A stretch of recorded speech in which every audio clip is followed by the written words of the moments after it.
28 नवंबर 2020। 26 नवंबर को संविधान दिवस था और 26 नवंबर को ही मोदी जी ने देश के अलग अलग हिस्सों में उसकी हत्या की व्यवस्था कर रखी थी। ये काम उन्होंने राजधानी की तरफ आ रहे किसानों के रास्ते में कहीं बैरिकेड, तो कहीं वाटर कैनन, तो कहीं आंसू गैस के गोले छोड़कर किए। आखिर किसान ऐसा क्या चाहते थे जो मोदी सरकार उनके खिलाफ इतनी बर्बरता से पेश आई? सर्द मौसम में गलन भरी आधी रात को किसानों के ऊपर ठंडा पानी, और कुछ जगहों पर तो कहा जा रहा है कि नाले का पानी डालकर मोदी जी आखिर आप क्या संदेश देना चाहते हैं? किसान इस देश के नागरिक नहीं हैं या फिर उनका कोई अधिकार नहीं है?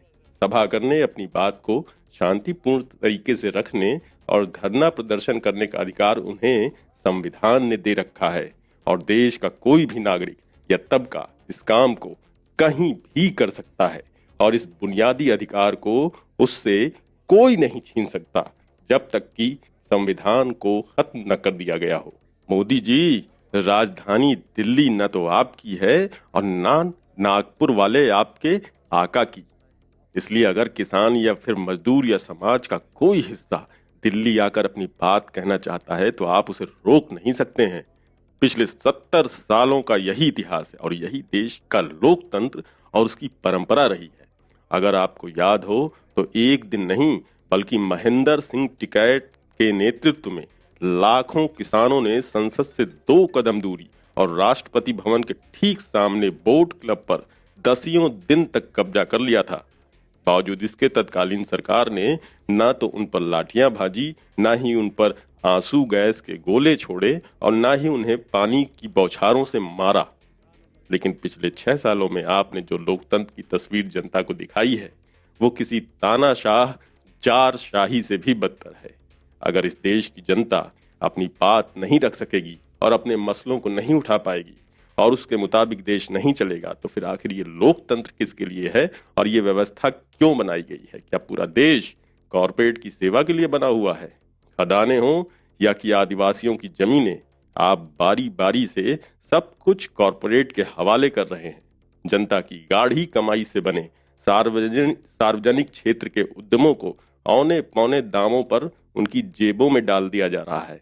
जनता के पास उसकी अपनी जो जमीन बची थी अब उसे भी आपने कृषि कानूनों के जरिए कॉरपोरेट को सौंपने का रास्ता साफ कर दिया है।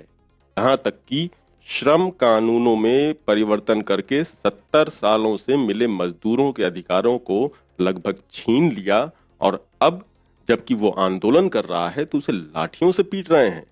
आदिवासियों की जमीनों को हड़पने की कोशिशों का विरोध करने वालों को अर्बन नक्सल करार देकर के जेलों में डाल दिया।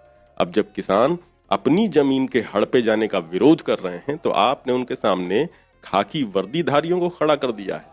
अनायास नहीं, कोरोना के इस काल में जब लोग रोटी के लिए मोहताज हो गए और किसी की नौकरी छूटी तो किसी की सैलरी काट ली गई, तब अंबानियों और अडानियों के मुनाफे में कई गुना की बढ़ोतरी दर्ज की गई है।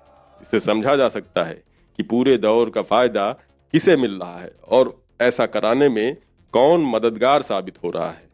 दरअसल जनता को इन सारी समस्याओं को भुला देने और मानसिक तौर पर उसे एक दूसरी ही दुनिया में ले जाने के लिए सरकार ने एक अच्छा रास्ता तलाश लिया है, और वो है धर्म के नशे की अफीम का नियमित डोज। वो कभी CAA NRC के रूप में आता है तो कभी सांप्रदायिक दंगों के रूप में आता है, या फिर कभी 3 तलाक और कभी लव जिहाद के तौर पर सामने आता है। यानी हमेशा ही समाज के सांप्रदायिक टेम्परेचर को चढ़ाए रखना, जिससे नंगे भूखे हिंदुओं के एक बड़े हिस्से को भी कुछ न कुछ हासिल होने और लगातार जीत के नशे में डूबे रहने का एहसास होता रहे। इस स्थिति को बनाए रखने की शर्त केवल एक है कि नशे की मात्रा कभी कम न होने पाए, और इस काम में कॉरपोरेट का सरकार को पूरा सहयोग और समर्थन मिल रहा है, और वो दिन रात अपने मीडिया चैनलों के जरिए सिर्फ और सिर्फ मुस्लिम विरोधी एजेंडे को प्रसारित कर रहा है।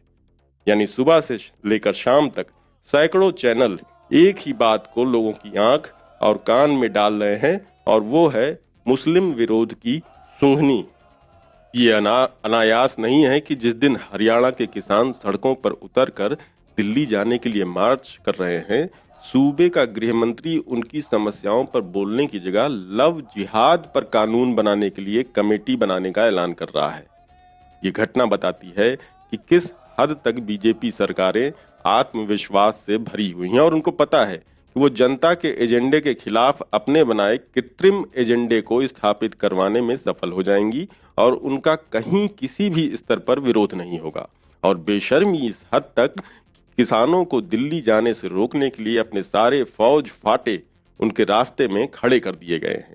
यानी सरकार तो वो आपके मुद्दे पर नहीं ही बोलेगी, और अगर आप अपनी आवाज उठाना चाहें तो उसको भी बंद कर दिया जाएगा। ये 21वीं सदी के संघ और बीजेपी के विश्व गुरु की तरफ पीटी उषाई गति से बढ़ते हिंदू राष्ट्र का भी ट्रेलर है। पूरी पिक्चर तो अभी बाकी है। यूपी में तो लोग कह रहे हैं कि राम राज्य आ गया है। राम राज्य के इस योगी तंत्र में किसी को सड़क पर पर्चा बांटने तक का अधिकार नहीं है, और अगर कोई ऐसी हिमाकत कर रहा है तो उसे तुरंत गिरफ्तार कर लिया जा रहा है। महिलाओं तक को नहीं बख्शा जा रहा है। अभी परसों नरसों कुछ महिला संगठनों के एक जत्थे को सिर्फ इसलिए गिरफ्तार कर लिया गया क्योंकि वो सड़क पर पर्चा बांट रहा था। जो काम अंग्रेज भी नहीं कर पाए वो देश की बीजेपी सरकार कर रही है।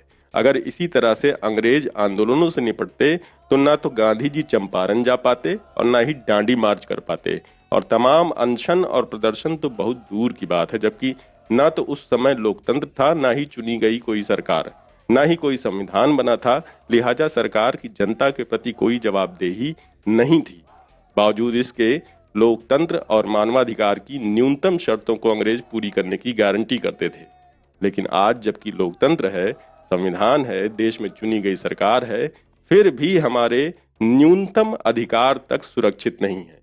वेंकैया नायडू जो इस समय उपराष्ट्रपति हैं, अटल बिहारी वाजपेयी सरकार में रहते गठबंधन धर्म और लोकतंत्र की बड़ी बड़ी डींगे मारते देखे जाते थे, और उनसे उम्मीद की जा रही थी कि कुछ इसी तरह के नाजुक मौके पर जब लोकतंत्र पर ग्रहण लगेगा तो वो कुछ बोलेंगे।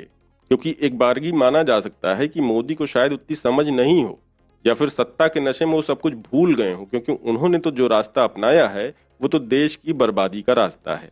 ऐसे पर नायडू जैसे लोग सामने आएंगे और जामवंत की भूमिका निभाएंगे, लेकिन वो तो उल्टी गंगा बहा रहे हैं। कार्यपालिका के सामने पहले ही सरेंडर कर चुकी देश की न्यायपालिका को नई ही नसीहत देते देखे गए, जब उन्होंने कहा कि न्यायपालिका को अपने दायरे से दूर नहीं जाना चाहिए। बहरहाल मोदी जितना चाहें अपनी इस सफलता पर इतरा लें कि वो देश को सांप्रदायिक आधार पर अपने पीछे गोलबंद करने में सफल रहे हैं, और उन्होंने पूरी जनता को अपनी मुट्ठी में कैद कर रखा है, और इस मामले में कॉर्पोरेट उनके साथ है। लेकिन हकीकत ये है कि जमीनी हालात बदल रहे हैं। लोगों को धीरे धीरे समझ में आने लगा है कि उनके साथ क्या किया जा रहा है, और उसी का नतीजा है कि पूरा पंजाब और पूरा हरियाणा बागी हो गया है। देश के मजदूर सड़कों पर हैं। लाखों कोशिशों के बाद भी बिहार में सांप्रदायिक एजेंडा नहीं चल पाया, और जनता रोजगार से लेकर रोजी रोटी के मुद्दों के साथ सामने आई। शायद अगर देश का विपक्ष सक्षम होता तो तस्वीर आज की कुछ दूसरी होती, लेकिन फिर भी सड़कों पर उतरने के लिए तैयार देश की ये जनता समय आने पर अपना नेता और नेतृत्व खुद पैदा कर लेगी।